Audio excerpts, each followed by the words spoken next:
Today we've got our friends from Walk on the Wild Side live on the set, and who's this guy who's hanging out with us?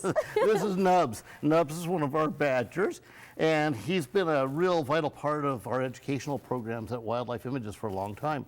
He came into us when his mother was hit on a highway in eastern Oregon, and a concerned motorist happened to come by and see the babies clinging onto her lifeless body, and hopefully they were concerned enough to get involved, pick up the little guys and take them to the High Desert Museum, and from there they came to Wildlife Images to be raised.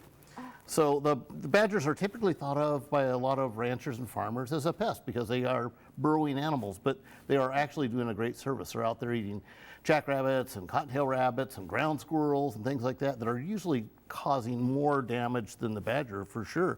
But they will eat things like rattlesnakes. They're a pretty voracious little guy. And they're tough enough they could back down even a bear. So if they're approached by big animals, they're not afraid of much of anything. And he kind of goads on our cougar sometimes at Wildlife Images when he's on a walk and doesn't seem to be intimidated by anything. He's a pretty brave guy. He is indeed. And you guys are important for helping these guys to get healthy again, because it's not something that they can just go out on their own and get healthy. Yeah, these animals don't have health insurance, so we absorb all the expense of the 1,000 or better animals that we get every year.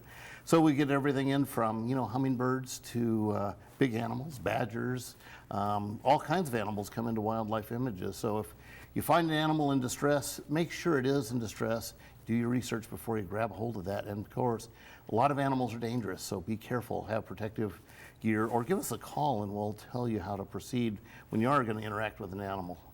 Okay, and if someone's interested in helping maybe financially, maybe helping you guys get the support because they don't have the degree to help out, how's one way that they can do that? They can go to the KTVL website. That takes you to the Wildlife Images website, and there's a lot of information how to become a donor, a volunteer, put us in your estate, things like that, because that has made Wildlife Images operational today.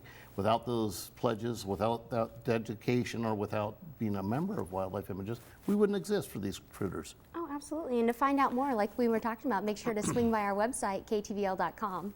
We'll be right back.